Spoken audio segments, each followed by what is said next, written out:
Good evening, everybody.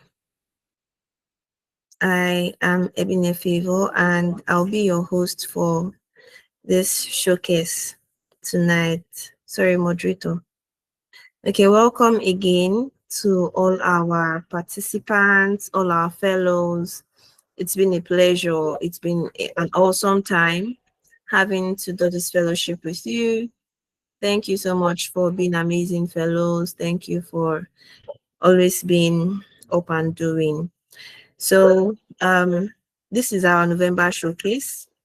And as we know, the purpose of this showcase is to test our learning abilities, or let me say, what we've learned so far on the sessions that we've had for the month of November, and how much we can put it into writing, put it into presentation, and showcase it as a fellow that is going to be certified and, well, going into the community, so you can have that good communication as well. So by reason of a brief overview, I'm sure I sent the link to the drive or the link to the document for the guidelines for the showcase. And I believe and I trust that every one of us has gone through it. So I'm just going to be doing a brief recap now before we start. So there's going to be a strict timing for each team. Every team has 5 minutes, exactly 5 minutes, and the timer will go off and you'll be stopped by 5 minutes time, and you have 3 minutes for comments. People can ask you questions, then comments from the team. 3 minutes, it will be timed as well. Then each team will not you won't be sharing your slides, we'll be sharing your slides for you, so you can we'll be following you. So if you want to, you can always say next slide, just next slide, so we can know that you're going to the next slide. So we'll present the slides for you. So you should present only the most relevant points of your policy or your case study, so you don't waste time and so you can keep to time. And every team should be prepared to answer questions or comments within your 3 minutes window. And okay, so many of us joined on time. That's 5 minutes to 7 to 8, and that is impressive. So we would be commenting once it is 8:05. That's 5 minutes past 8. And we'll be starting with team 7. Team 7, and the topic is National Health Insurance Act. Team 8 will be presenting on presidential initiatives for unlocking the healthcare value chain. Team 9, health human resources for health policy or strategy. Team 10, RMN CAEH plus N strategy. And team 11, National Health ICT Strategic Framework.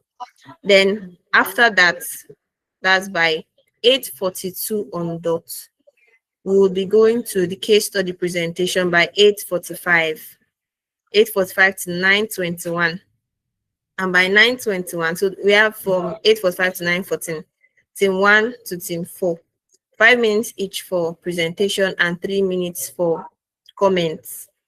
Then we would have our closing and reflection and closing here. So please repeat, pay attention to the time. You can set a time on your end so that you can know when the time is almost up, so you don't get cut off abruptly, and the time will be strictly adhered to. So we have 1 minute to prepare. That's team 7. We want you to prepare because you'll be starting exactly by 8:05. And I don't want to remind you, but I'll remind you. By 8:05, you'll be starting. Thank you very much.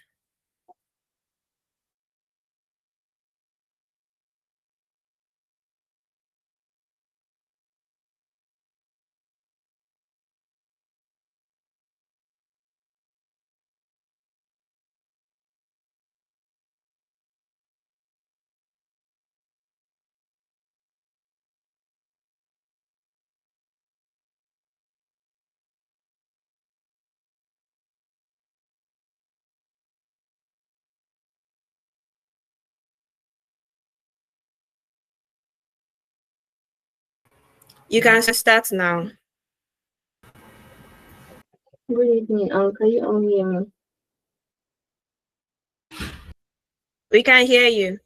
Okay. So my name is Bila Obala, and I'll be presenting the policy analysis report on the National Health Insurance Authority Act of 2022 by Team 7. So I'll walk through the background of the Act, objectives, components, role of accredited facilities, progress made so far, challenges, relevance to UHC and PHC, and opportunities for advocacy. So onto the background. The National Health Act replaces the former NHIS. It strengthens the national insurance system by making health insurance mandatory rather than voluntary. This shift aims to expand coverage, reduce out-of-pocket payments, and improve financial protection. The authority also regulates HMOs, accredited facilities, and coordinates benefit packages across the country. Next slide. So onto the objectives. The key objectives of the Act are to improve access to quality health services, reduce the cost burden on citizens, strengthen financial risk protection, enhance accountability in the system, and support Nigeria's progress towards the universal health coverage. Next slide. So for the key components to achieve these goals, the Act outlines major components such as mandatory enrollment for all sectors, regulation and accreditation of HMOs and health facilities, a standardized benefit package that includes preventive and essential services, improved financing and risk pooling, as well as governance, accountability, and monitoring mechanisms. Next slide. So there are types of schemes and funding mechanisms under the Act. For the formal and social health insurance, they are payroll-based, informal sectors, private insurance, community-based health insurance. We get support from NGOs, faith-based organizations, or donors. Then we also have the special programs for vulnerable groups. Next slide. So on to the use of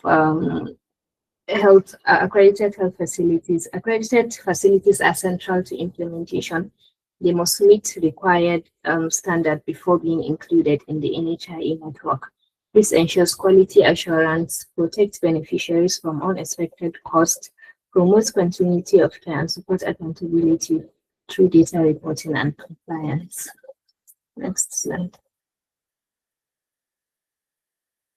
So for policy evaluation, we have clarity and specificity, feasibility and accountability, and its alignment with border goals. Next slide. So onto the progress. In terms of progress, the NHIE has expanded enrollment beyond the formal sector, strengthened benefit package, increased the number of accredited facilities and provided private facilities. It improves oversight over HMOs and providers. Next slide. So we have the persistent challenges, which are drug stock outs. They occur in many facilities. We have long waiting time. There is understaffing and patient overload. We have awareness and enrollment that is very low, especially in the informal sector. Infrastructure limitations and funding constraints affect the quality of care. Next slide. The relevance to UHC and PHC, the challenges posed by the NHIA contributes to UHC by improving financial protection and access to essential services, but the gaps that are there, they weaken the effectiveness of the coverage. Next slide. The young people, the youth advocacy and opportunities. Young people have important roles they have to play in supporting the NHIA, community awareness, advocating for better service delivery, monitoring issues like drug availability, and using digital platforms to share accurate information and highlight service gaps. Next slide. So in conclusion, the NHIA Act represents a major steps towards strengthening Nigeria's health system. While progress has been made, addressing the remaining challenges is essential for achieving true universal health coverage. Youth advocacy and engagement provide valuable opportunities to support this goal. Thank you very much. So you have 3 minutes for comments. Okay, so is there anybody with any question or any comment on it?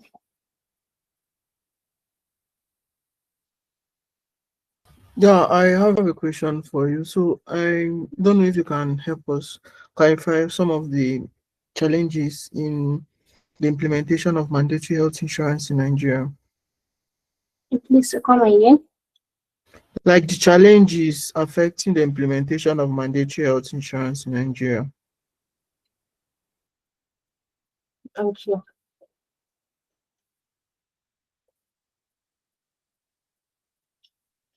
So we have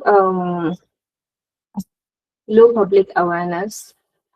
Many Nigerians, they don't know about health insurance or its benefit. There's also poor trust in the system. A lot of people don't have faith in health insurance. They don't believe in giving their money because they feel like they're just wasting it. And we also have limited coverage. There's inadequate funding. There's also weak enforcement. Laws exist, but then they are not really enforced properly, especially in the informal sector. And we also have limited staffing. A lot of health facilities are understaffed, but then they are very overpopulated with patients. Okay, thank you very much for that. Then I just wanted to also emphasize other people can also ask questions, please. So if you have a question, you can just raise your hand maybe before the presentation ends so that you can ask.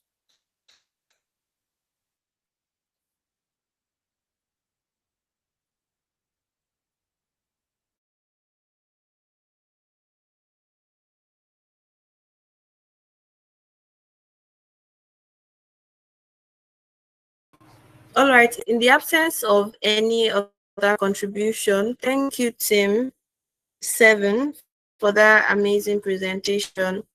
So Team 8, you'll be starting by 8:13 on dot. So please, I don't want to remind you.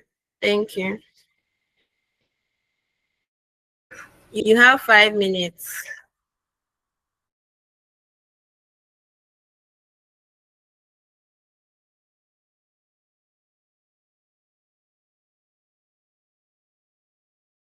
It's time. Please go on.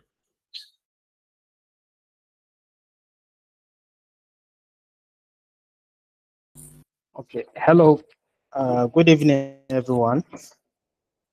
I'm Muhammad Kabir. I'll be presenting on behalf of Team 8.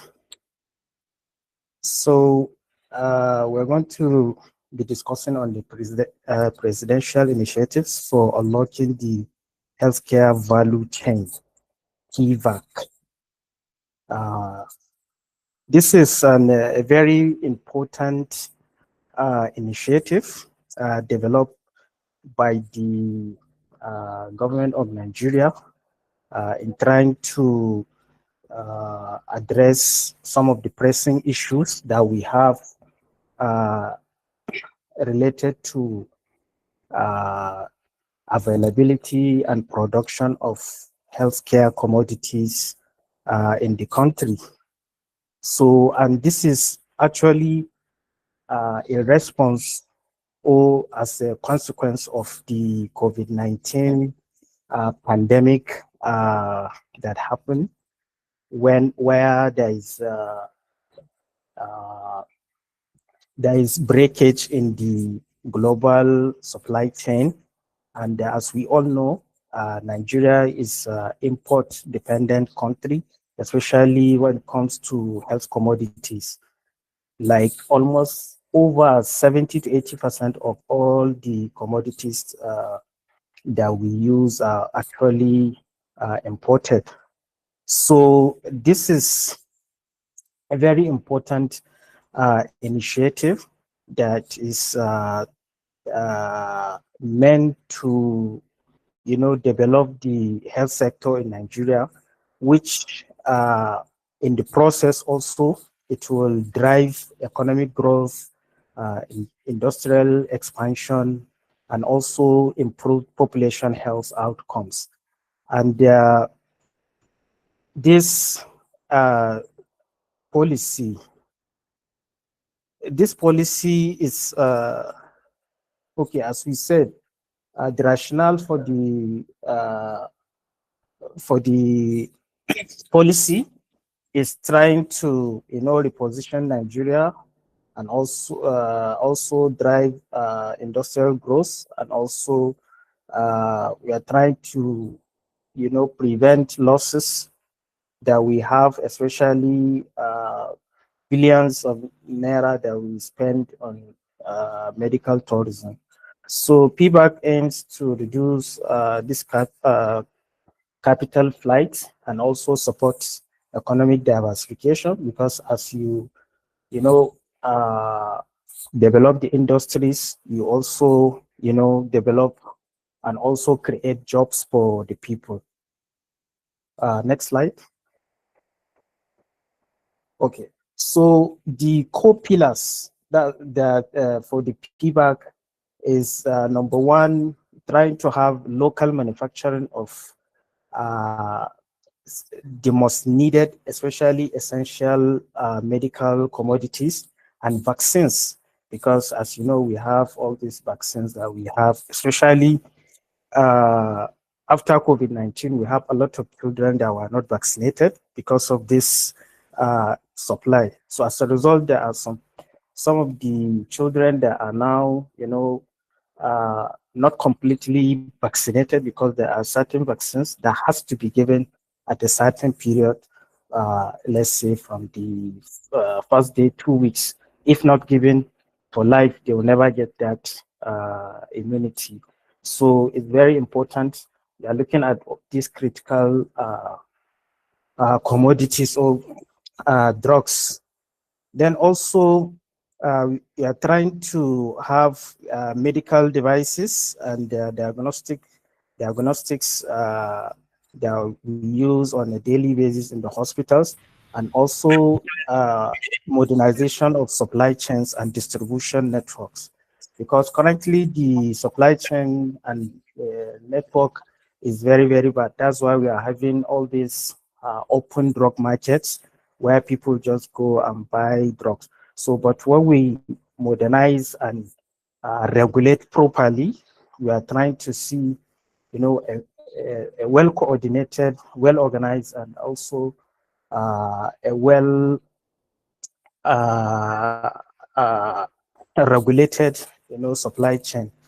Then also, uh, through these processes, it will drive, there is human capital development and training, because there are people that will be working in these sectors, which before we don't have this. That's why we rely on importation, and we don't have the capacity. So also another pillar is to All right, strengthen thank the you. Time is regulatory up. capacity.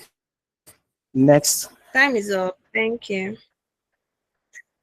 So we're going on to you have 3 minutes for comments. Well done.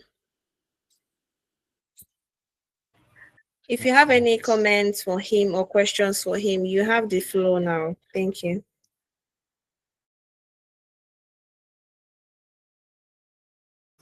Please go on. Ridwan, please go on. All right. Good evening, everyone. Thank you, Mohammed, for the presentation. So you can hear me. Yes, we Yes, I can can hear hear you. you. So I have few comments as regards your presentation. Number one, you didn't tell us what year the policy was made. You didn't tell us under which administration. Well, you told us the purpose, but I don't know. Your presentation was very slow, and you didn't tell us the goal. Did you? I'm not sure I get. Did you tell us the goal of the policy? Mohammed, can you hear me? Yes, I can hear you. Did you tell us the goal of the policy? And what has been done so far Yes, as regards? I mentioned the rationale behind the policy. What are the rationales behind the policy? Slide number 2. That's in response to COVID-19 pandemic. All right, so those are my comments. Okay, thank you. Do we have any other comments for him or questions? Thank you very much. Well done, Muhammad, for the presentation. I just wanted to Okay. comment concern the use of time. Just try and, if it's 5 minutes, please, a presentation, just try and ensure that you use your time up so that there are certain things that you can just summarize. Particular side, you don't need to like explain every single point. I think that's just the major thing. I won't want to. Let me just ask you just one question. When concerning Nigeria, we have issues with the PVAC has been established, and or there is even some restrictions on the importation of certain medical devices so that we can boost local manufacturing. And so, but we've been having issues of not having enough local manufacturers in Nigeria, let's say for production of syringes and all. So, how do you think this can be better navigated in Nigeria at the moment? Okay, thank you very much. Some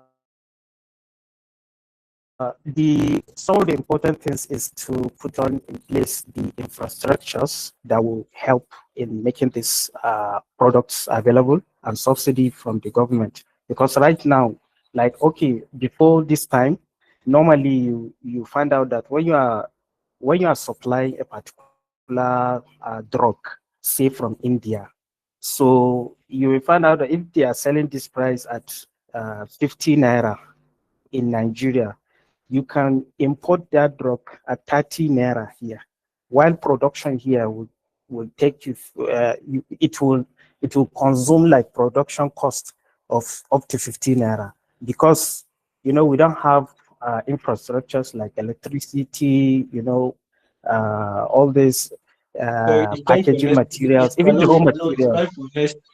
It's time for next person, please. Okay, thank you. All right. Thank you very much for that response and answer. Okay, so we're sticking strictly to the time. So please, team 9, you'll be starting by 8:23, and you have 5 minutes. 5 minutes. Please don't let the time beat you. I have 3 minutes for comments. Thank you. All right, it's 8:23 by my time. All right, good evening, everyone. I'm Principal, a member of Group 9, and our topic for today is Analysis of Human Resources for Health Policy, HRH policy.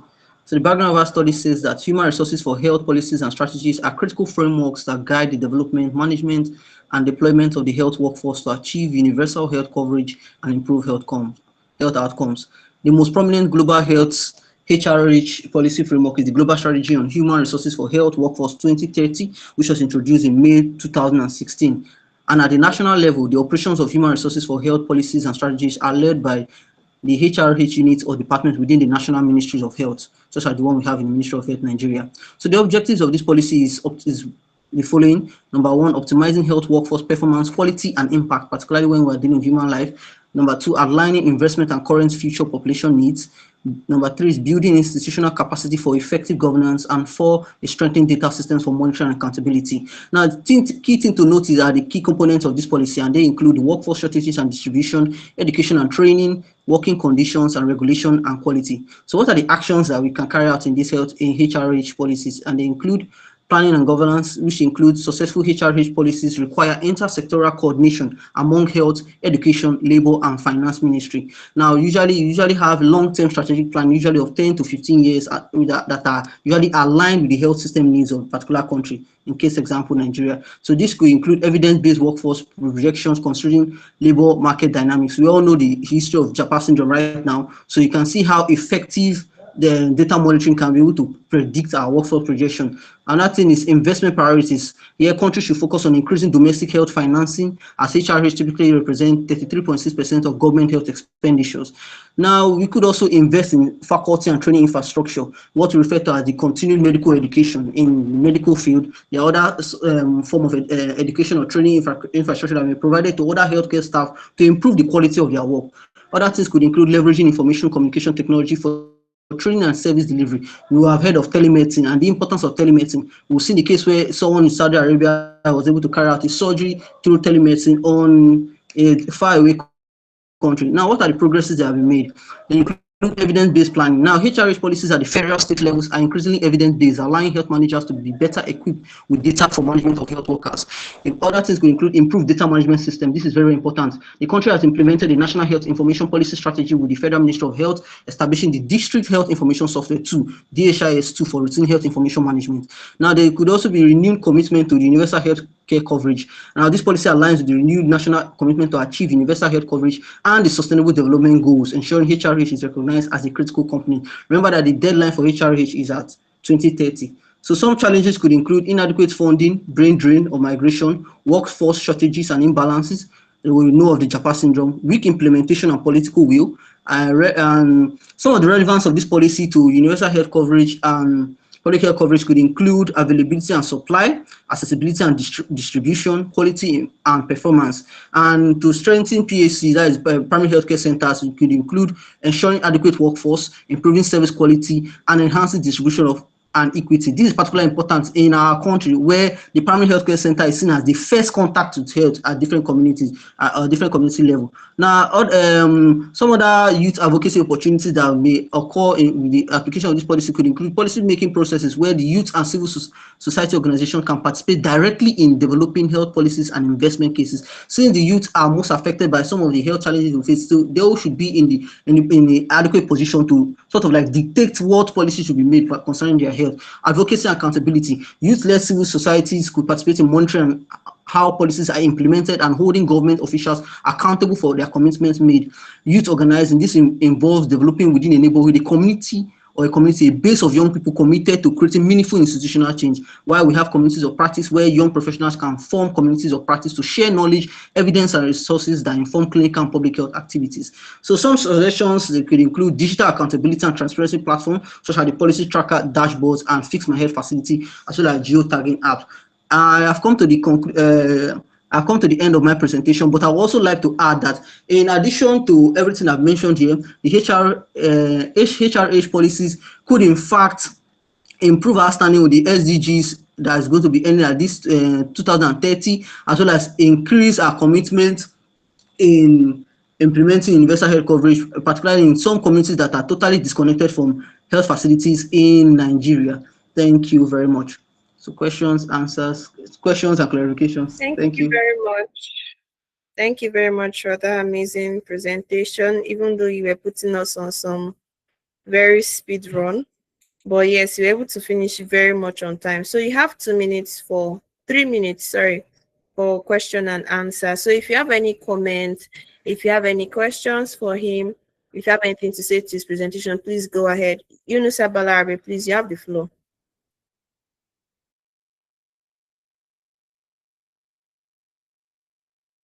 Please speak, Balarabe.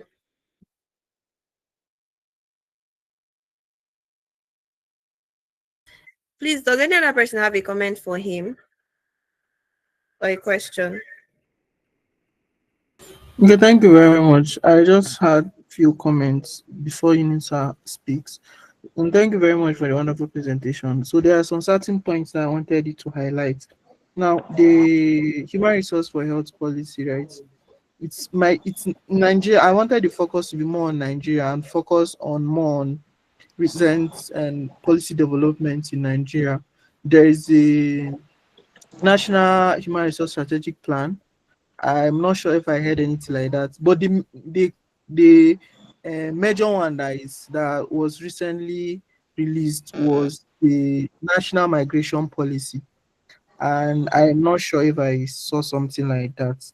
So that one, not like national migration policy, basically for human resources in the health sector. I am not sure if I heard something around that. It's very, very important. I think most of what you did, you gave like more of a rundown of more like global overview and what's currently happening in Nigeria, but you haven't like give more specifics on things that we currently have. Okay, sir, can I respond to this? Hello, sir. Yes, I think if there's time, you can Yes, respond. please. Okay, I did mention it in passing actually when I mentioned the Japan syndrome. Now, this national migration policy was actually adopted as far back as 2015, and it covers our labor migration, irregular migration, human trafficking and smuggling, as well as diaspora engagement. And in fact, I think it was recently called to light again at the level of the Senate concerning the health workers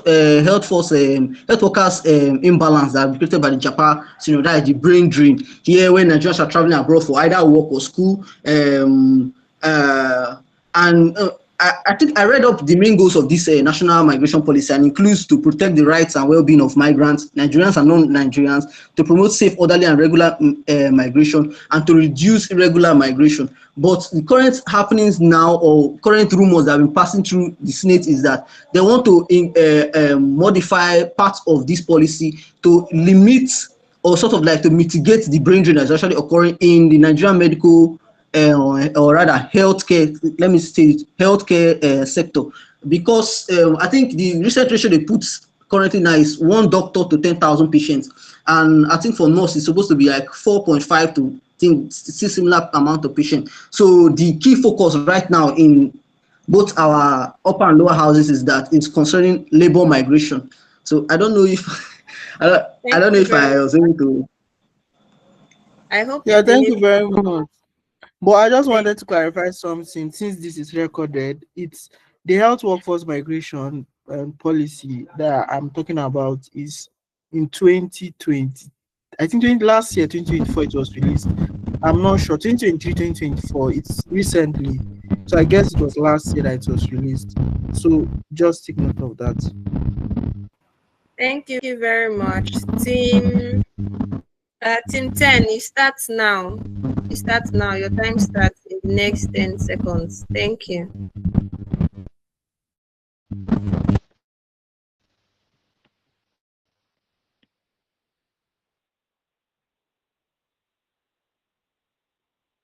Team 10, your time is starting now.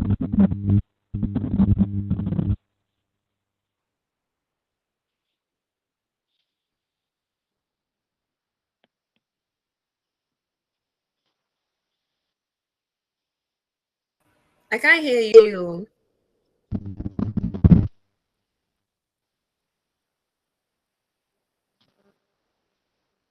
We can't hear you if you are trying to speak.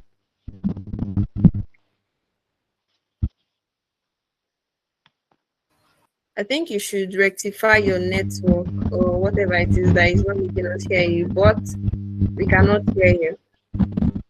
So to save our time, we'll be moving on to the next group. And the next group will be starting by 8:34. 8:34, team 11. Once it is 8:34, please start.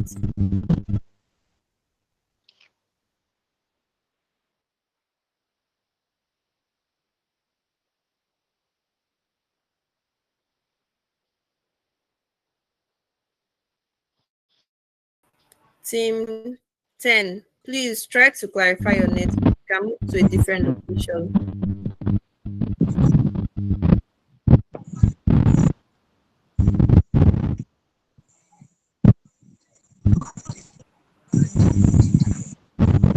We'll be presenting immediately after this team, immediately after team 11. And if your network is not verified, then we'll know. Okay, team 11, please go on. Good evening, everyone. Good evening. I hope you're doing well. Yes, we can hear you. Um, my the policy that we'll be analyzing today is the National Health ICT Strategy Framework, National Digital Health Strategy in Nigeria. So basically, let me explain what the policy is. The policy, the National Health ICT Strategy Framework, um, is Nigeria's official digital health policy. It was first launched in 2015 and was going to cover from 2015 to 2020 by the Federal Ministry of Health, and also in collaboration with the Federal Ministry of Communication Technology with support from WHO and other partners. So its primary vision was by 2020, health ICT will help enable the delivery of universal health coverage. Will help enable universal health coverage in Nigeria. But in 2021, this framework was later updated to the National Digital Health Strategy, which was supposed to cover from 2021 to 2025, which is this year. So it was also implemented by the same people. So basically, the National Health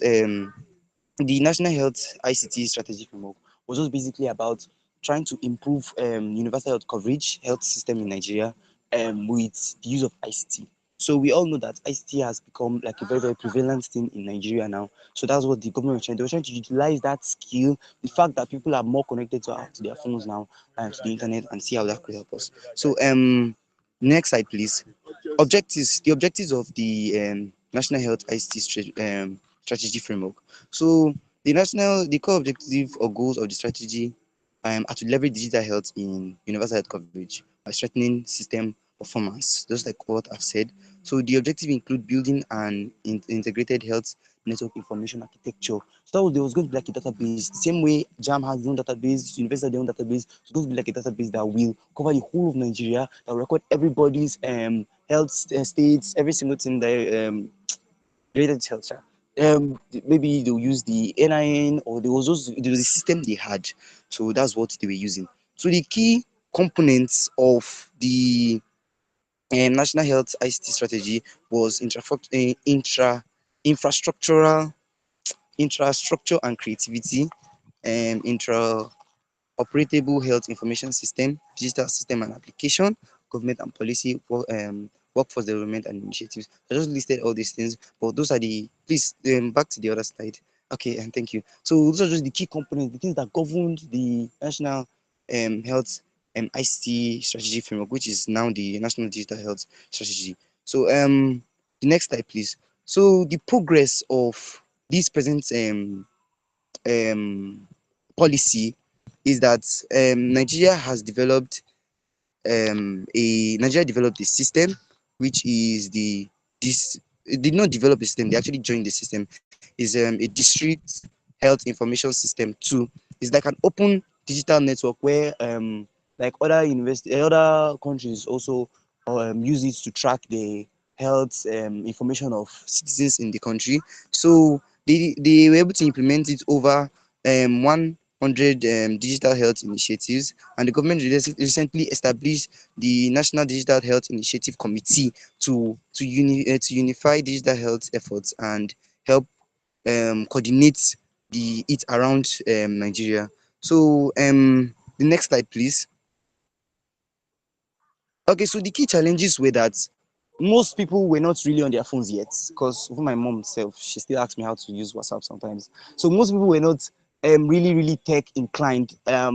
People didn't know how to use the app, because the major importance of this policy was that, okay, even if something is wrong with me, I can just call, like I'm just one call away from a consultant, or it's easy for me to be able to seek health support easily. But most people are not aware of this. Most people are not really, really ICT inclined yet. So that was one major problem they faced. And also the light issue that we have, the network, the stability and other things. And like I just say, the financial state of the country is not even allowing people to even say that, okay, I want to try and equip myself with all the ICT gadgets. What people think about is that, waiting I go chop today. So that's one of the major challenges. So on to the next slide, please. So the relevance to the universal health coverage and public health, and the universal health coverage and primary health care, the digital health, the policy actually helps for universal coverage by making health support equitable to everyone. Because since everybody can access it from their mobile devices, it makes it equal. It spreads around everyone. So and how it helps the primary health care, because they're the first people Thank in line you when very much. Time is up. thank you. Thank you. So you have 3 minutes for comments, for questions. Anybody that wants to ask me a question, please go on. Okay.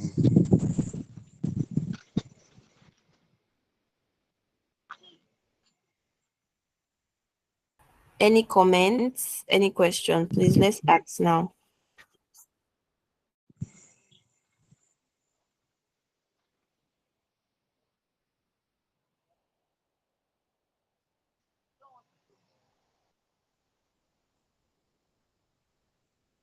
Ridwan, please go on. Good evening once again. Well done, Peter, right, for the presentation. I think we're not able to probably see your presentation to the end, so I really don't have much comment. So aside your time management should be worked on. So I think being able to see it to the end, we'll be able to probably see things that you probably didn't mention or omitted during your presentation. Okay, sorry, sir. Thank you very much. Okay, so in the absence of any other contribution or comments, the next team will be starting by 8:41. That's team 10. Team 10, please, I hope you've rectified your network issues. So by 8:41, you'll be starting exactly. And note the time, 5 minutes. Once it is 5 minutes, if you're not done, we'll cut it. Thank you. Go on, please.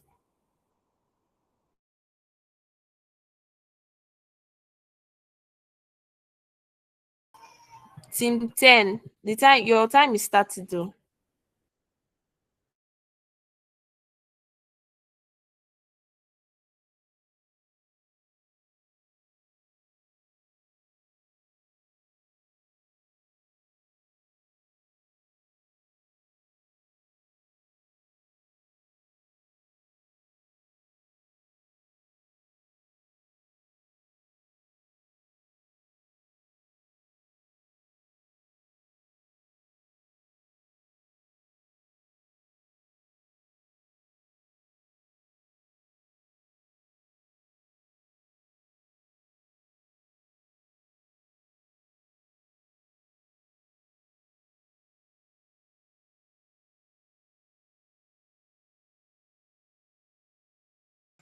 Sorry, as team 10 started.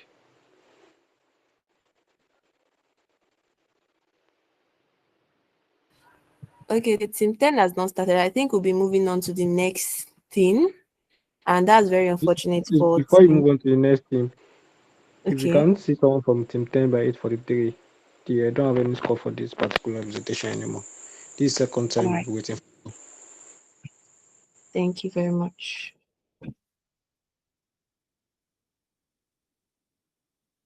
Team 10.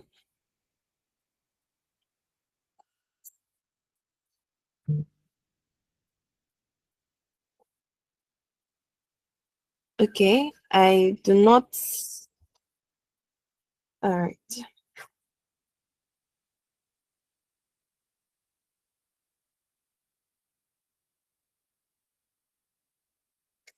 All right. So it's 8:43 and no one has spoken. So we'll be moving on to the second section.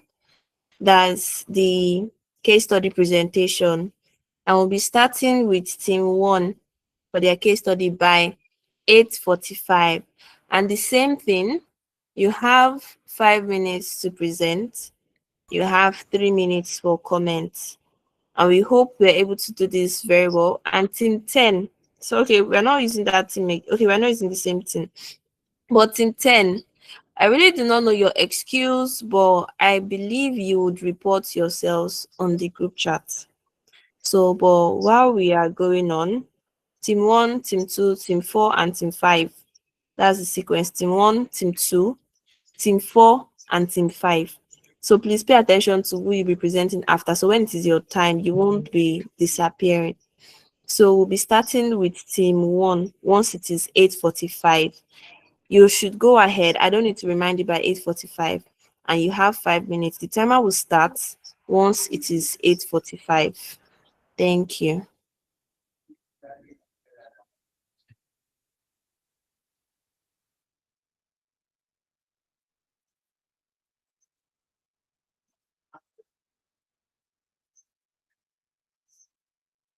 Okay, and also I've been sending a reminder on the chat box in the chat box when it is 1 minute left. So you can also put your eyes there so you can know when it is 1 minute left for you to conclude. And I also advise that you turn your timer on as well so you can time yourself.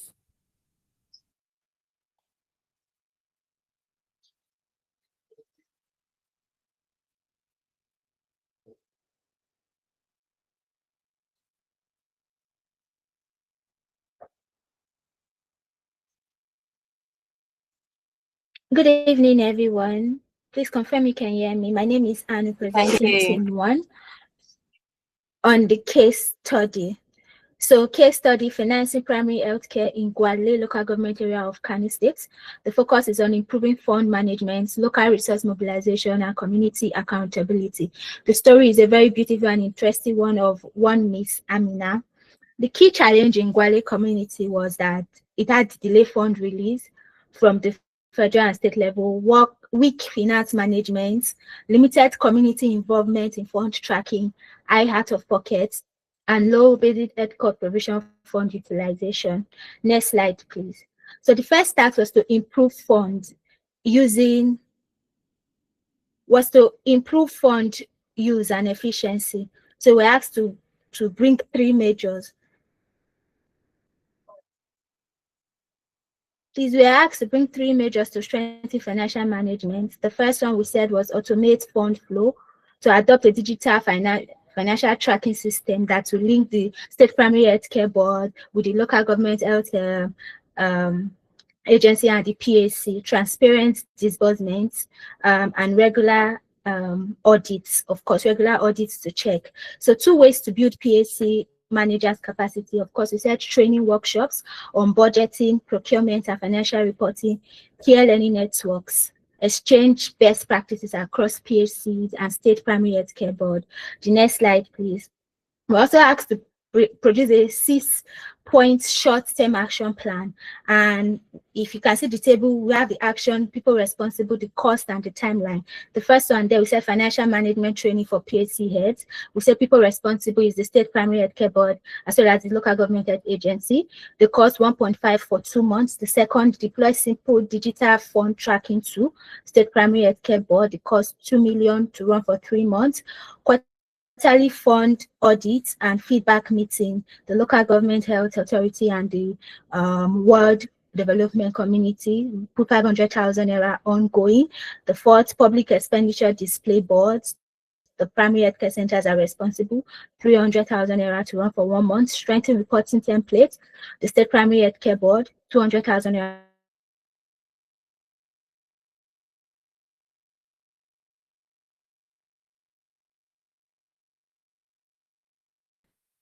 Sorry, the monthly review with WDC, the primary healthcare managers.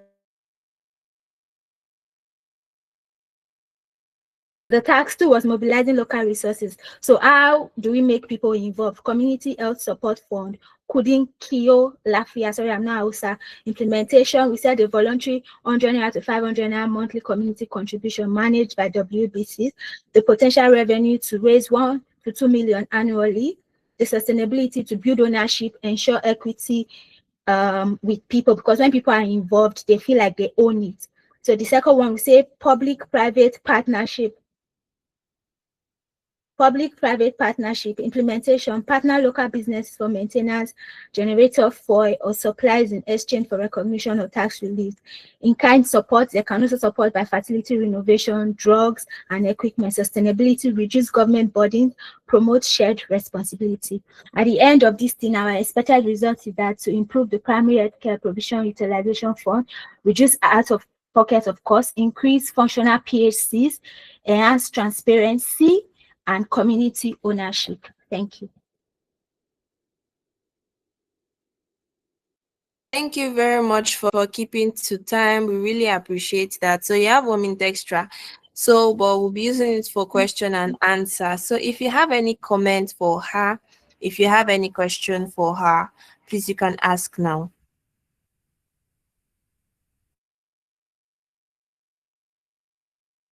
I'm not sure if I explained this last slide. Okay, which slide, sir? The current projected slide. Okay, if I explain it, I should explain it. Yeah, I wanted to hear from you concerning that. But before you go there, I would just wanted to also address this. Your how will I say it now? Your cost for I think the training, right? The action plan basically. I don't know how you do the costing, but I don't think community can be able to afford this, or who exactly will be funding this action plan, because based on the costing that I'm seeing here, it's quite expensive, and I don't think a community can be able to do this. So how exactly do you intend on raising revenue for this particular training program, this action plan that you had? Then I actually like the community health support that you said, voluntary monthly contributions, but I don't know why it's voluntary, because if it's voluntary, people may not want to pay. So it might kind of be mandatory for everyone in the community to pay based on how the community are able to agree at a particular cost. Then for this last slide, you didn't explain it. I just want to get maybe an overview also around that. Okay, the short-term 6-point action plan. The first one that I said, financial management training for PAC heads. That one, the court. So since it's PAC heads, we're looking at the primary health care funding it, because it's training that has to do with them, and also the people responsible, the state primary health care and the local government. So these two people coming together like a collabo to making this happen. Then for the voluntary what I call contribution to help strengthen community. So it's voluntary because it's just like it's something that was starting, right? So wanted to start at that point. Of course, with the turn up of people, yes, it's true that some people might not want to, but with more awareness and with the story of Amina, we believe that people would easily key, and that's why the money is 100 naira to 500 naira to encourage more people to come on board. Then the last slide that you said I did not explain, the strengthening community accountability framework. So it's just showing the stakeholders, people that monitor the frequency, how the information will be shared, and feedback and action. For the first one is the World Development Community. The people that monitor is the monthly PAC expenditure versus budget. Frequency is monthly. How information will be disseminated, notice boards, meetings, feedback and action, reports 10% variance to local government health authority, and it goes like that for every other stakeholder. Thank you. All right, thank you very much. We'll be going on to the next team. That's team 2, and you'll be starting once it is 8:53 sharp. And you have 5 minutes. Thank you.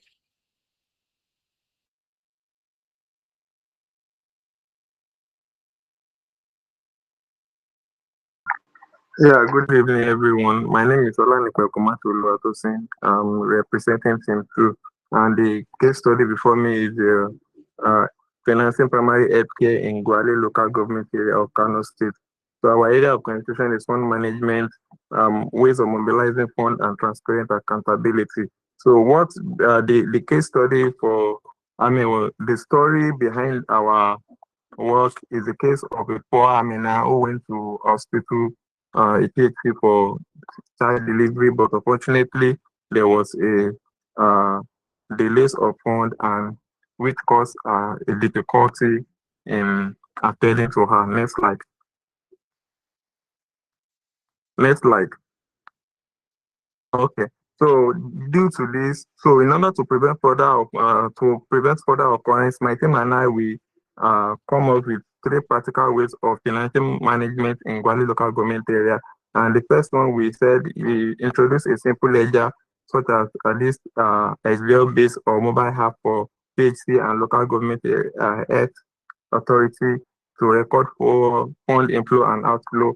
And we see the sample of a digital ledger whereby it comprises the date, the source of fund, amount received, purpose of fund, amount spent, balance, expenditure details, authorized by, and the remark. So this is an example of a simple digital ledger, which can help the PHC managers to provide financial transparency. And also we said in public of works committee, PHC managers, local government activities, and community leaders in quarterly budget review. Then the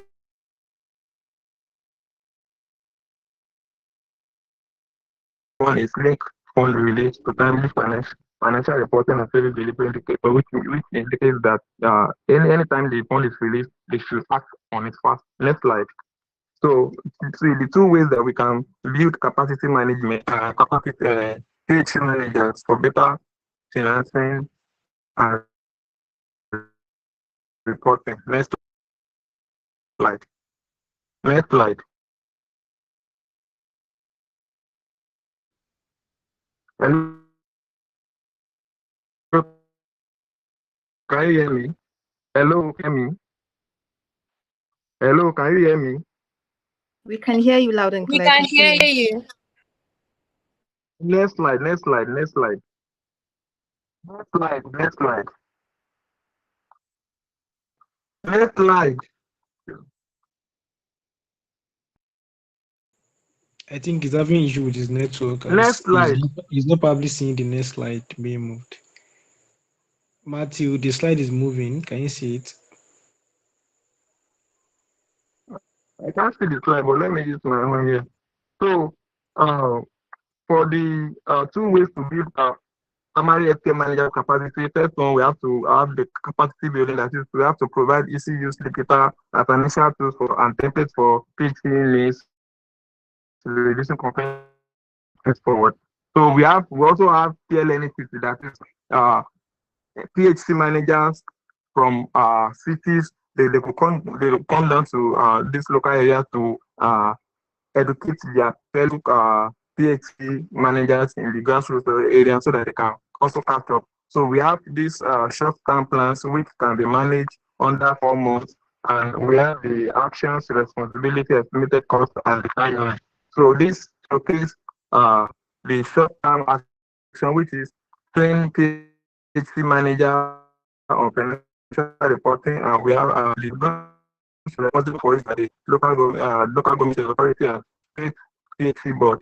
So we also have state joint quarterly review, develop simple fund tracker like Money Lover and the likes. So public display of PhD budget, community feedback and mechanism, auditing and publishing of BHCPF utilization.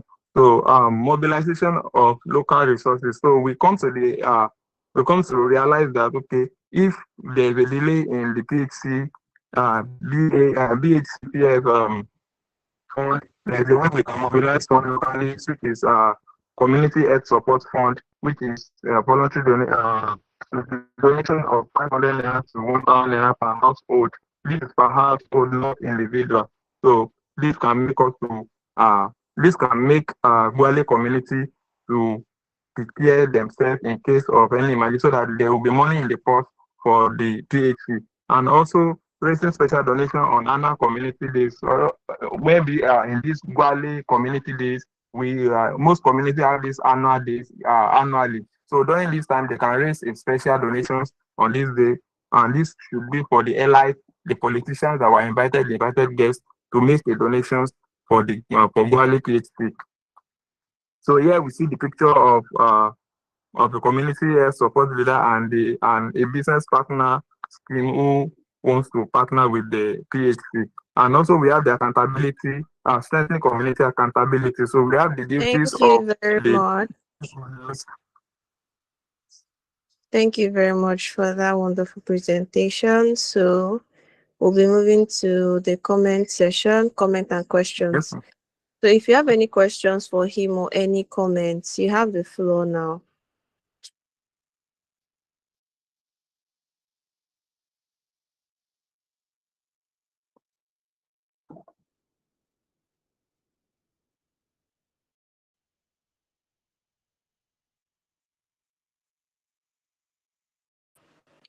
Does anyone have any questions for him or any comments for him?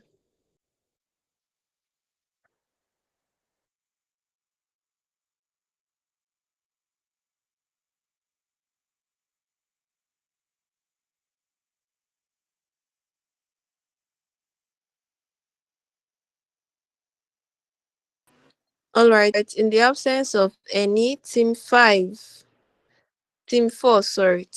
you'll be starting by 9 o'clock. So once it is okay, you can start now, please. All right, thank you. Okay, good evening, everyone. So, imagine. Sorry, can anybody hear me? Hello, I can hello. hear you. I We can can hear hear you. you. Okay. Imagine going into labor at night and arriving at a primary healthcare center that is supposed to be free under the BHCPF, only to be told to pay 3,000 because fund has not arrived. This is Amina's story and the reality of many women in Gwali local government. And this reflects that there is a deeper problem in the primary healthcare financing, which are delayed fund flow, weak accountability, poor financial management. The Gwale local government receives millions under the basic healthcare provision funds, yet service delivery remain weak. And the key challenges are the delay in fund release, weak financial management at the PHCs, low community involvement, poor accountability. 47% of the PHCs are functional, which is not even up to half. 52% drug stock, only 63 funds utilization and out-of-pocket expenditure, still between 70 to 75%. This means the funding structure is not translating into the real benefit for people like Amina herself. And why this matters, these gaps undermine the universal health coverage, maternal and child health outcomes, community trust, and equity for vulnerable households. Improving funds flow and accountability is not just about financing, it saves lives. So our team identified three major system weakness, which are financial flow bottlenecks from the federal, states, local government, and to the facilities, low capacity of PHC managers to plan and report funds, then weak community oversight from WDCs and CSOs. So our solutions, number one, so we have to provide three solutions for the fund use and efficiency. So the first thing is strengthening fund use and efficiency by using a digital ledger for VHCPF, maybe simple mobile phone tracking or the likes. Then, secondly, quarterly joint financial reviews, including the stakeholders involved, like the LGHA, the PHC managers, and everyone. Then, conditional fund release tied to timely and accurate reporting. When they get accurate report, the funds should be released. So, the capacity building for PHC managers by financial managing training, PhD managers should be trained on how to budget, report, and bookkeeping so that they can efficiently write a report and helps in timely and accurate funds disbursed. Then mentorship program. They should be mentored by experienced PhD finance officers, maybe from other institutions, and the 6 point short game goals, they should introduce digital tracking, financial training, monthly expenditure summarized, displayed publicly, let everyone knows there should be transparency. Then quarterly audits, simplified report templates, link fund release to reporting immediately. Then mobilizing local resources. First, to say there should be a small voluntary contribution, 50 to 100 naira, to support PHCs. This is voluntary because in local communities, most of them don't even believe in healthcare. They prefer to buy all these local drugs. So it should be from people that believe and are willing to support, not forcefully. Then partnership with local SMCs and traders. Maybe they can support in drugs, they can support in consumables, generator fuels, and the likes. Or even something as simple as small as water in the community. Sorry.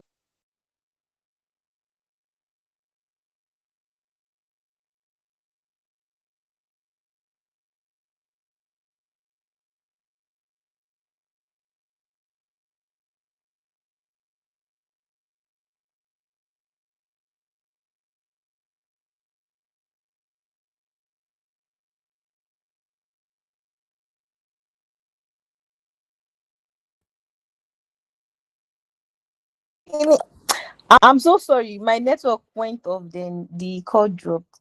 So then strengthening accountability. The WDCs monitors expenditures while the PXC managers report fund use weekly. Then the LGA financial officers should verify disbursements and record Community leaders should track service utilization. CSO should monitor quality and satisfaction. This creates transparency, community trust, and faster corrective actions. So our recommendation ensures that BHCF does what it is meant to do: reduce poverty, improve service delivery, and protect women like Amina. With better financial management, community oversight, and smarter resources mobilization, Gwali can move from 47% functionality to efficient, transparent, and people-centered PHC system. Thank you for listening. Thank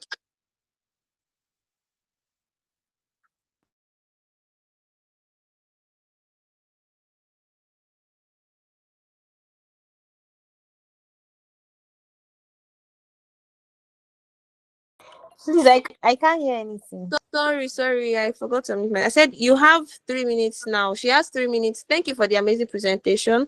So she has 3 minutes now for questions and comments. So if you have any comments or questions for her, please, you have the floor.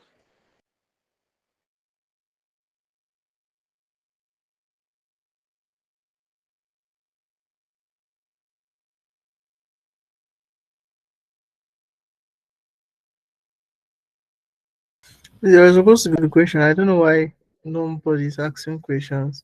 Thank you very much, and Favor, for the amazing presentation. You actually did a very great job in explaining and how you also presented it. Thank you so much. I just wanted to get some clarifications uh, concerning your action plan. I think I wanted to ask, and you had an action plan, but how do you intend on? I think that was the same question I asked the other group. Based on this, right? How there's the issue of funding in the primary healthcare center. Now, for instance, based on the case scenario, how do you intend on funding most of these training programs that you intend on doing? Financial management. How do you intend on doing that?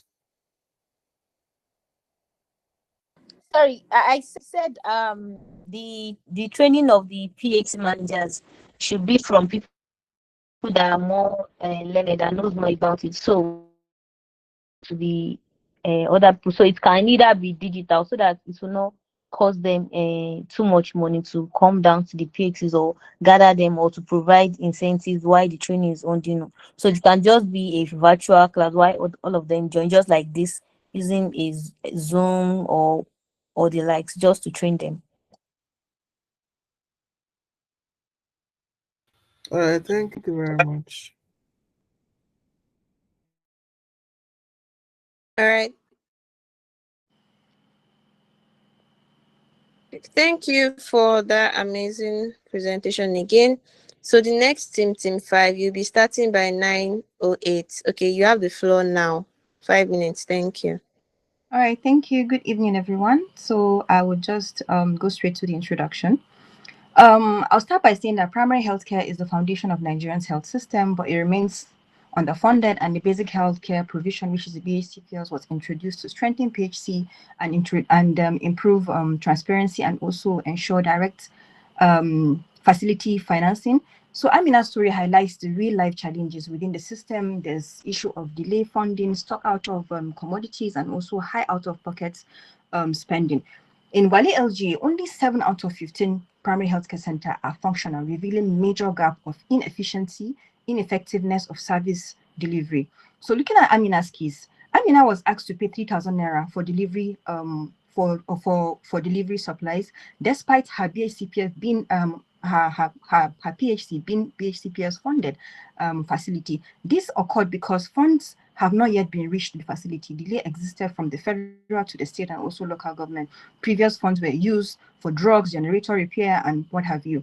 Her experience shows weak accountability, poor planning, and also heavy burden on out-of-pocket spending expenditure on poor and vulnerable households. These are some of the issues that some women, apart from Amina, a lot of them are actually experiencing. So looking at Kano State's total budget, I think for the year 2025, I think it's running into millions.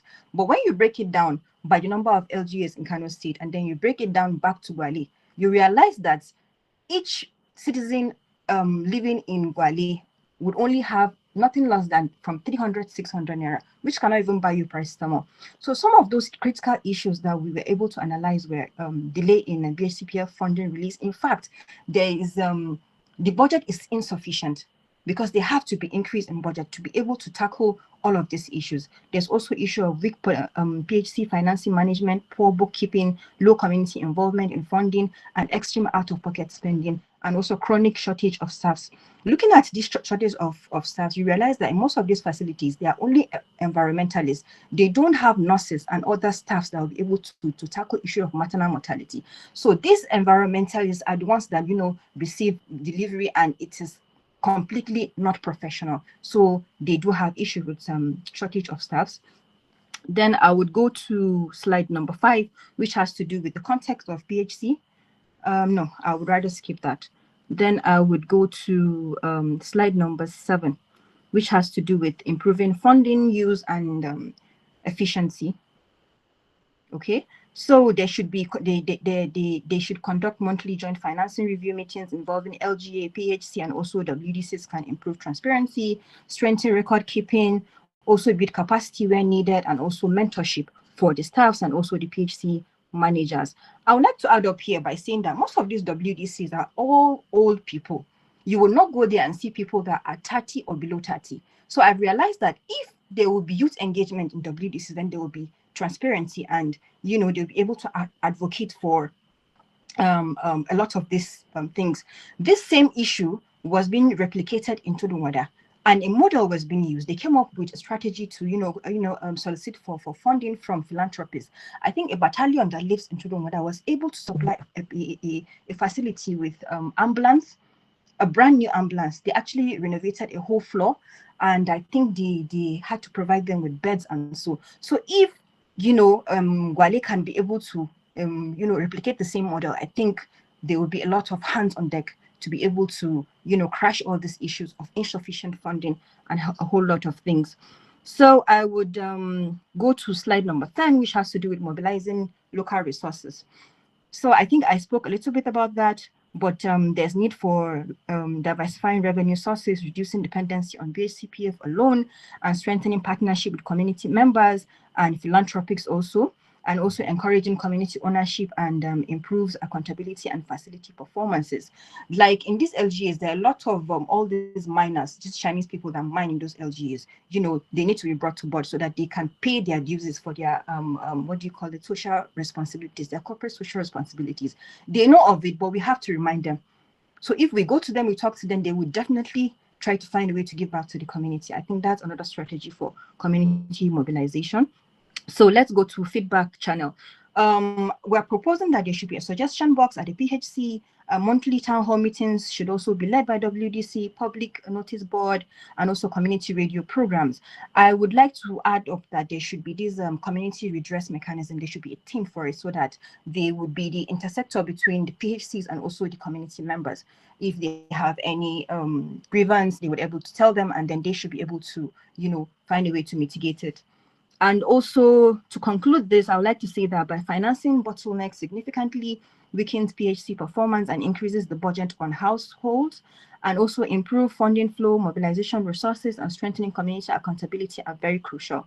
The goal is transparency, sustainable, and equitable PHC system in Gwale, whereas cases like Amina's case would not even no longer occur. So with this, I would like to answer the question. You said? Thank you very much. Time is up. Oh, So, all right. yeah, that was an amazing presentation. So she has 3 minutes for questions and for contributions or for feedback. So comments. So please let's ask our questions now, or let's give our comments now. Thank you.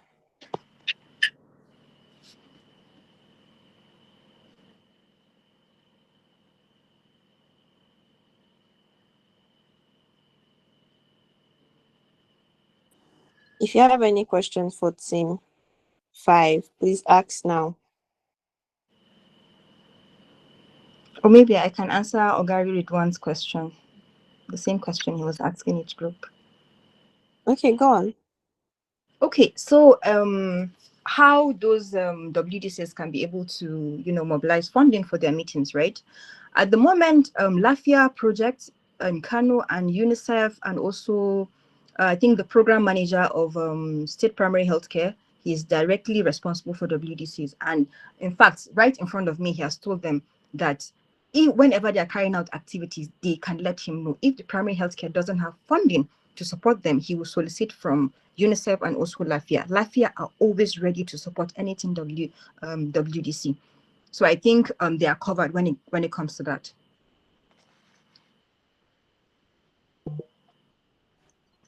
All right, thank you. Thank you. Okay, so do you have any other comments for her or questions for her?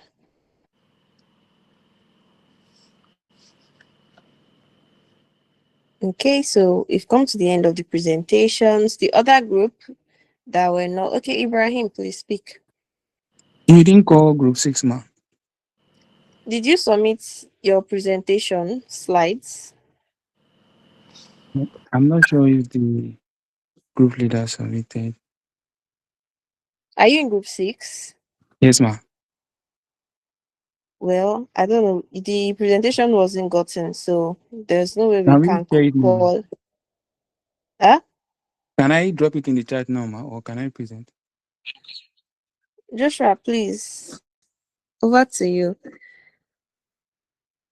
Thank you very much. You were supposed to send it before this presentation. Unfortunately, we can't do any presentation that we haven't scheduled.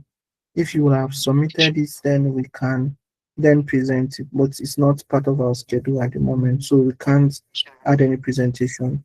I think the only presentation that we can take now is for team 10 that we're having network issues earlier. If they are ready now, then they can present. But apart from that, I don't think any group can be able to present that haven't submitted before this time. Thank you.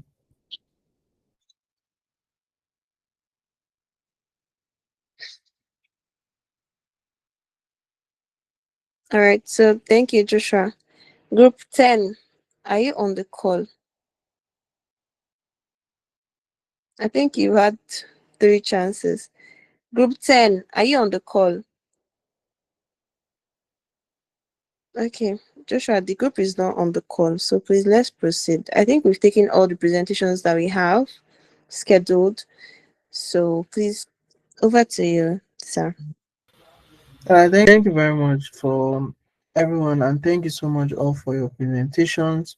It has actually been, it actually showed that most of you actually did a lot of work reading, and I think we had meetings with most of the teams. I'm not sure, but I believe most of the teams we've had meeting with you concerning most of the tasks and the things I expected to do and all. I thank everyone for that. Just few comments concerning those that did the area of policy analysis and all. See, most of the policy analysis that we're giving you were relevant to what is currently in Nigeria. So most of what you expected to work on was you have to like relate it back to Nigeria and how things are supposed to be. Then if there are like how will I say now, there are initiatives that were given to you, like the one for human resource for health now, for instance, you and what is expected was you had to like relate it back to Nigeria and see what are the existing policies that we have in Nigeria that are related to that. Then you can describe and like describe it basically. So that's the comment. I think the only comment I have for that. Now concerning your presentations, you have to use your time very well so that it won't be a situation whereby you are given 5 minutes to present and you can present in under 5 minutes. Some presentations, even 3 minutes, they might give you to make a pitch or something like that, and you just have to utilize that time. So, and I just wanted us to look at the case study once again. I won't be talking. I just want it to be more interactive. So, I know most of you have gone and gathered most of what you have done already, right? But I just wanted to and give an overview because this is actually very, very important. Give an overview of most of these, and for those that did the case study, I think I've spoke to some other people, but those that did the policy analysis, I don't think I've give them an illustration. So I just wanted to give you a background. Then all of you, based on the work you've done and based on the presentations that you have seen, and you can be able to and give your own feedback concerning most of the questions that has been raised in the case study, basically. So I just wanted each and every one of us to look at the case study. There are no right or wrong answers, and most of it is based on our own different perspective. You might bring out a particular idea that may look 100% may look very very perfect, but when you implement it, it might not actually work out. I mean, someone's one that may not look very perfect, but actually work out. So they are not like right or wrong answers. And so all of you can bring in most of your suggestions. So I'll just give a summary. So based on what we had, the case study was around and basic healthcare provision fund. Basically, I know most of you are aware of the red letter that was sent and all, and how these funds were supposed to be raised, and the government was encouraging people to they were trying to be more accountable and let people be aware that okay, these funds have been released, you should monitor it. Now, first of all, you should know that basic healthcare provision fund is just the federal government supporting PATs. That's not like all the money that PHs are supposed to be run on. Basically, it's just the government playing its own part to support PHs so that they can be functional to a particular level. That's basically it. Now, states and local governments are responsible. Basically, local government are responsible for their PHs. The states are also responsible for supporting these PHs. So those are the major. Ideally, that's where the funding is supposed to come from to support these pages. Then we can have other people that may want to support them here and there. Now, when these funds are being sent, based on this certain policy reforms that are being implemented, and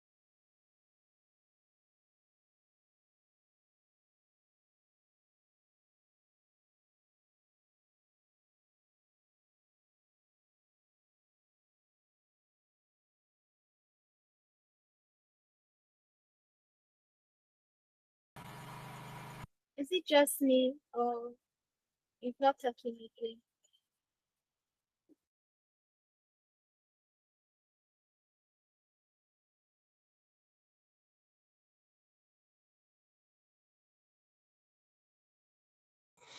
He's having a bit of network issue. He'll be back soon. Please hold on.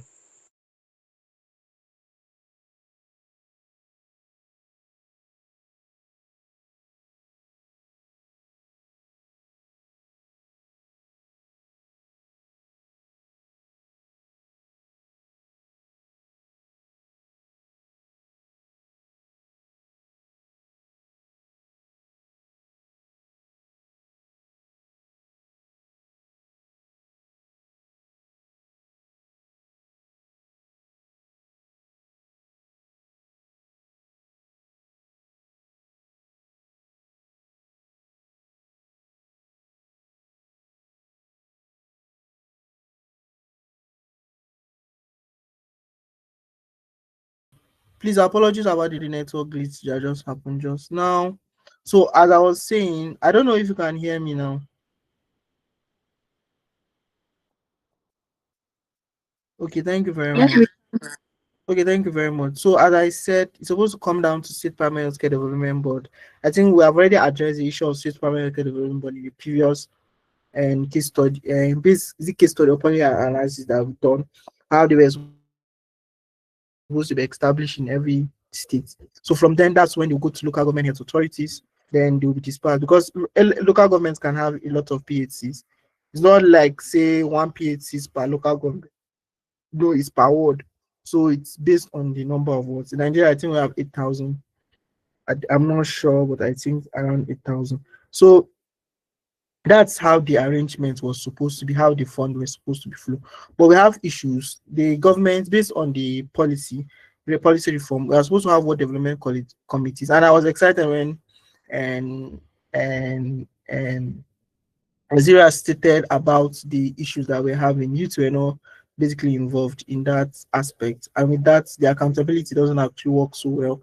Just having old people, they may not even be that very functional or existent in most places, and their responsibilities doesn't actually show per se most of the time. I won't say all the time. So there was issue of non-involvement in how these things are supposed to be done in connections and all. I think most of us have gone through this, but for those that haven't gone over it, those that did only analysis that didn't take the case study. So that's basically the summary of what's happening. So there was a woman that came to the hospital, and for basic healthcare provision fund, I know some of you should be aware of basic minimum package of services that are supposed to be offered for anyone registered. That's like the minimum service package that the government is paying for you. So that's what you are supposed to get in your primary healthcare ward. So there are certain services that you get basically by just registering under NHI and all. So you are supposed to get that. So she came to the hospital and those services were not rendered because he had issues with BHCPF and all. The primary healthcare center is not being funded, the states are not doing their work, local government is not doing their work and all. So most of them are non-functional here and there. So, and that was the major issue that we're having. So one of the, so from here I'm moving out, like opening it out for everyone. So I just give you an overview of the background now. We'll be spending 5 minutes to do this so that we can just close round up quickly. So I think we should just go down to, okay, let me just ask like two major questions so that we can just go over it. Concerning this financial accountability, I'll go down. So I'm just trying to, I'll just answer this question. How do you think can we and engage PAC managers in better and financial planning, reporting, and how they can better manage these funds at the primary healthcare level? Basically, that's just what I want us to like give our own suggestions on that. I won't be talking on this. I just want to hear from us based on what you said. Okay, Farida, that's one person. You can proceed. Okay, sir, the truth is that there's a lot of bureaucracy happening around there. I had a one-on-one interview with a staff in the primary healthcare center, and he confessed to me that there are a lot of PhD managers in the facility. That last month they brought a check of I think about 500,000, and they asked the PhD manager to sign that they are going to use it to buy laptops, and the laptops were nowhere to be found. So there are a lot of bureaucracy that happen. No matter how you build their capacity, if they don't want them to know what is happening, they would not know. That is the reality. Thank you very much for that, Farida. I agree with that. Thank you very much. So any other person again, if you like to add or to comment, I think the next person is Ibrahim. Okay, good evening. I think one of the ways to build the capacity of the PHC's manager is one, when they are fully aware of what is available and they've planned actually, maybe if there's a little a training per se that it can be on the job training, whereby they will go to the facility. They already have catchment population estimating, okay, let's say on an average on daily basis we receive so number of cases. These are what we spend. So a focus has already been done on what should be spent and what are most important in the facility. So their capacity can be built on the job. I believe it's going to reduce resources, just to make it simple.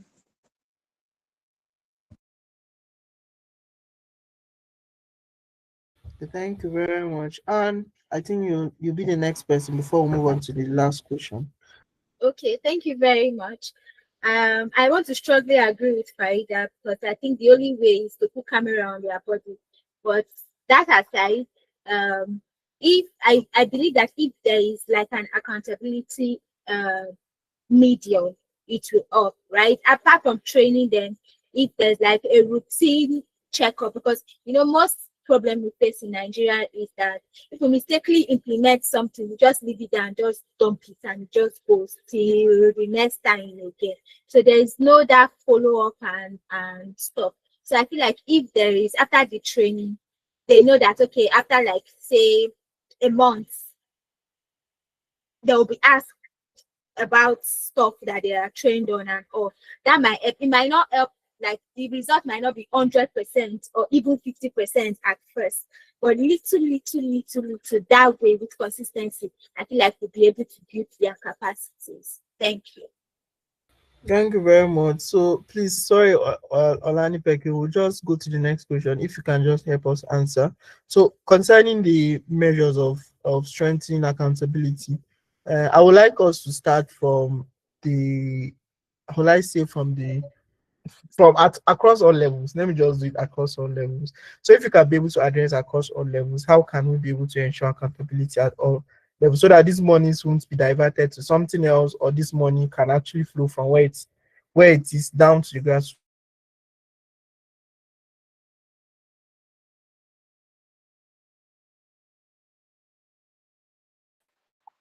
Yes, I think if we want to, for transparent accountability at all levels, there should be Basically. So you can just and drop your suggestions. Now that will be the last question. Thank you.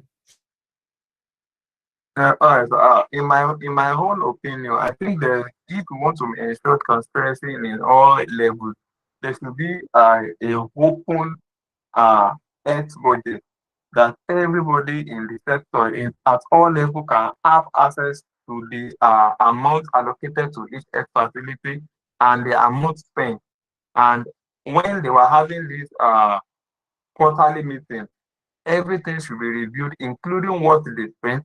If they were given money to buy maybe delivery fees, like or PT, they should be able to monitor, like check and balancing in all levels of PHC, in all levels, so that when they are giving money, at least they are seeing what they are paying for.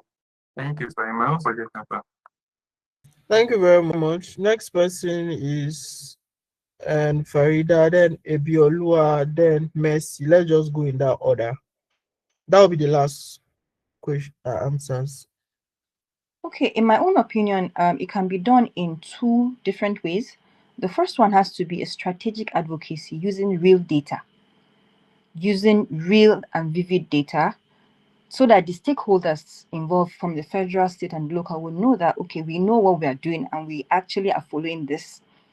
When they know that people have eyes on them, then they will definitely go back to the drawing board and do the right thing. Then the second one is for, I think, individuals like us, youth, CSOs also, to follow and track, monitor and track from the release to the disbursement, expenditure, whatever it is, down to whatever they use it for. So I think that's the only way that you can, infuse transparency and accountability. Over.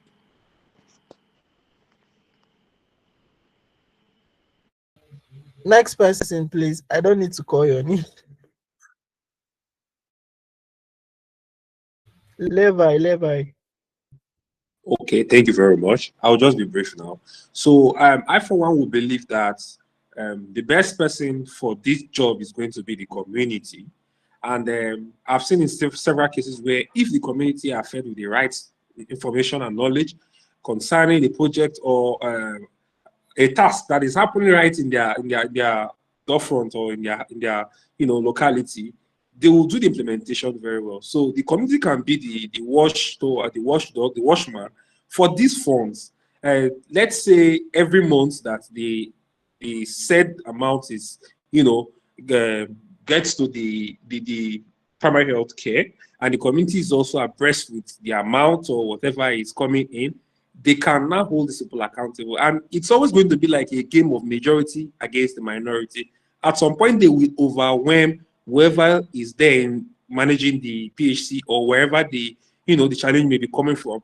And then they will succumb with what should be done and the right thing to be done. So the community should be empowered with the right set of knowledge and information.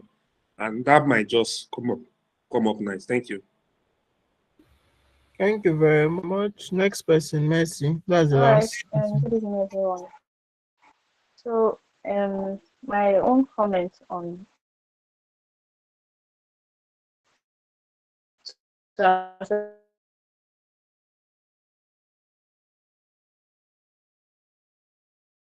question. I don't know, Messi, your voice is breaking.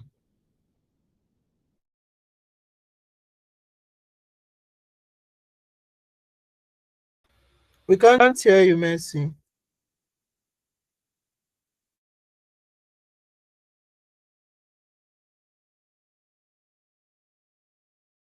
Okay, then I think that's all. Thank you very much for all your comments, your suggestions, and all. It's actually a great case study and all. Let's also go back and reflect on these things and see how possible we can also contribute at a grassroots level. Okay, let me just give Oladipo since Messi haven't spoken. Oladipo, I just take that slot, then we'll just close. Please be brief.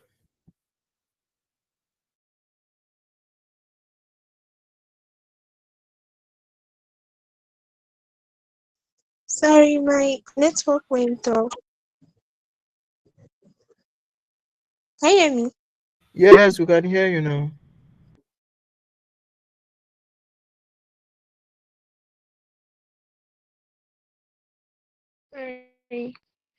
Sorry, that is it possible to actually have access to every other group slide aside from the group you are representing? Yeah, it's all right.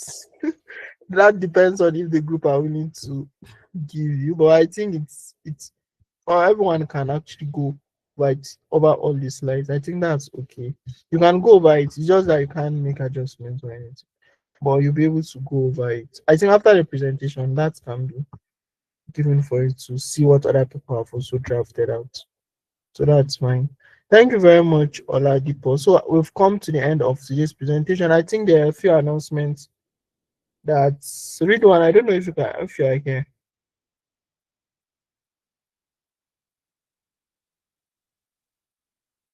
Read one, please. Can you hear me? Okay. Yeah, I can hear you. So, well done. I don't have any comment. Well done, everyone, and great work that you've done for the month of November. So, and also, I just have a few questions I probably want to ask. Is like, does anybody probably have a comment or anything to say as regards the fellowship? Probably if the training is probably difficult or we are being too hard and the likes. And also, we sent you a feedback form, and quite a few of you have answered the feedback form, which is quite not okay. So just for like for probably few seconds, if you have anything, any comment that you want to probably say as regards the fellowship, you can just say it now so that probably we can look into it. Thank you once again.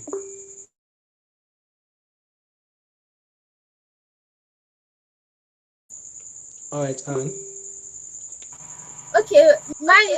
I just want to commend the team, like the organization for today's presentation really went well. I like that. I like how everything was organized. If you look at the last one and this one is better. So I just wanted to commend the team. Great work you are doing and keep it up. And I'm enjoying the fellowship in my opinion. Yes. Thank you. thank you so much, and Matthew. Thank you, sir. Actually, the fellowship is really, really okay, very good, and it's really, really encouraging at this particular time. Especially for me, I'm really learning a lot. Thank you so much for the organizing this kind of fellowship in a time like this. And so, please, I want to talk about the team meeting. We in group two, we are yet to have our meeting, and I tried to message you on WhatsApp, and not have any response. Thank you, sir. Oh, sorry about that. Probably you messaged me late because I responded to all the things that messaged me early and we fixed the time. So probably I got your message late, and because from around last week, yeah, last week till now, I've been very, very busy. So I've not been able to reply to messages appropriately. And I think it gets not just your message, I wasn't able to apply between I think Friday last week till now. I think I saw Chidima's message too. Yeah, is it Chidimo? Yeah, is it Chidimo or Ikemchina? One of those messages to which I've not replied to. So I will discuss with the managing director, Joshua, if we can still the team meeting for your group or not. So thanks for that. And Joshua.